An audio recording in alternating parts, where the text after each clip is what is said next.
Hey guys, this is Dark Voice, and I am shooting this video on January 25th, 2016. Something to keep in mind because future updates will void some of the content that I'm going to be talking about in this game, for sure.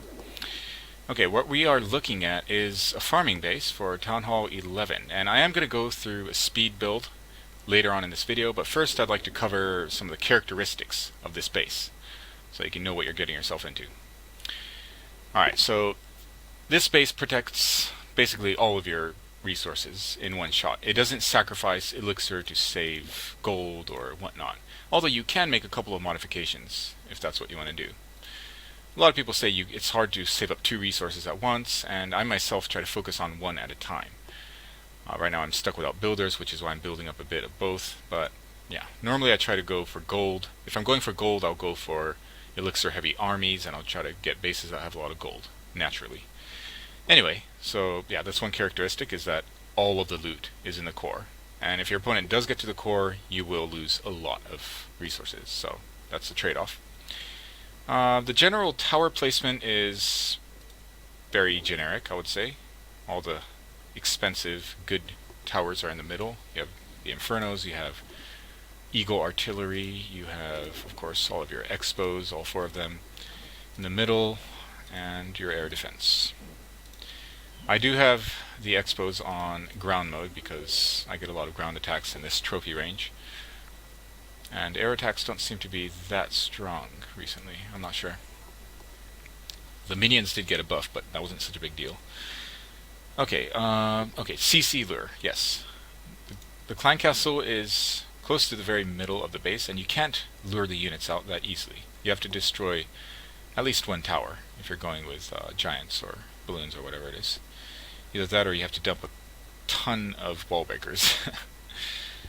Alright, another thing is hero positioning. Okay, hero positioning is purposely not in the center because units get drawn to the heroes when they get aggravated, so I purposely kept them on the outside so that units don't go to the core where the resources are.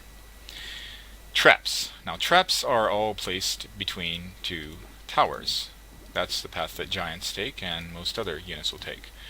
Now you could argue that maybe having the giant bomb in the front would be better as far as hitting wizards or ranged units. It could be the case. But yeah. So all the traps are in good positions. All of the seeking air mines are right next to the air defenses because that's where lava hounds go, and you want your air mines to hit the lava hounds right as soon as possible. Alright, wall spacing. Now I have a space of about 2 blocks between my outer towers and the wall. The reason for this is so that ranged units such as archers or wizards can't hit these towers here without first breaking through the wall. So they end up clumping up near these collectors after a while, and that's where the splash damage from the mortars hit them pretty hard. It's been working great for me so far. I do have to go to a higher league to actually test it at a higher level, but so far I've been in lower crystal and gold, and it has performed wonderfully. Okay, air sweepers. Air sweepers are around the middle of the base. They are pushing things outwards. They don't cover both of the air defenses perfectly. In my Clan War version they do.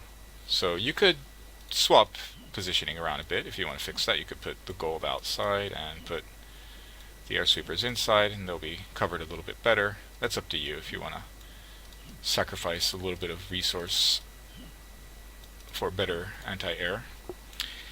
Okay, weaknesses. I would say one of the main weaknesses of this base is that it doesn't have many compartments. There's the core, there's the second layer, and then there's the third layer, and that's pretty much it.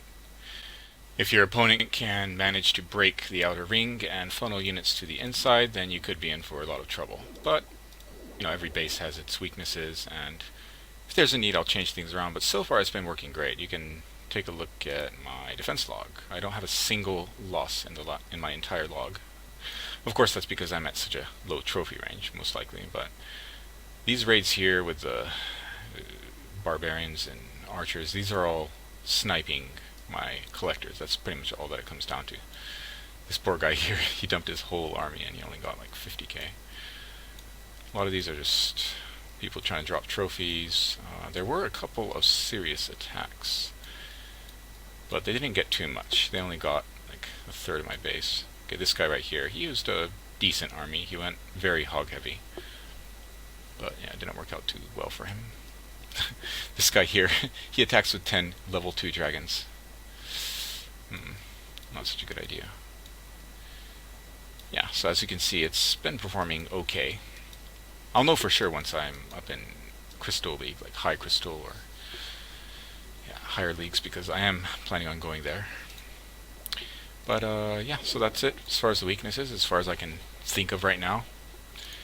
I'll let you guys know if there's anything else in the comments, and if you like the video, please comment, like, subscribe, and I'll see you next time.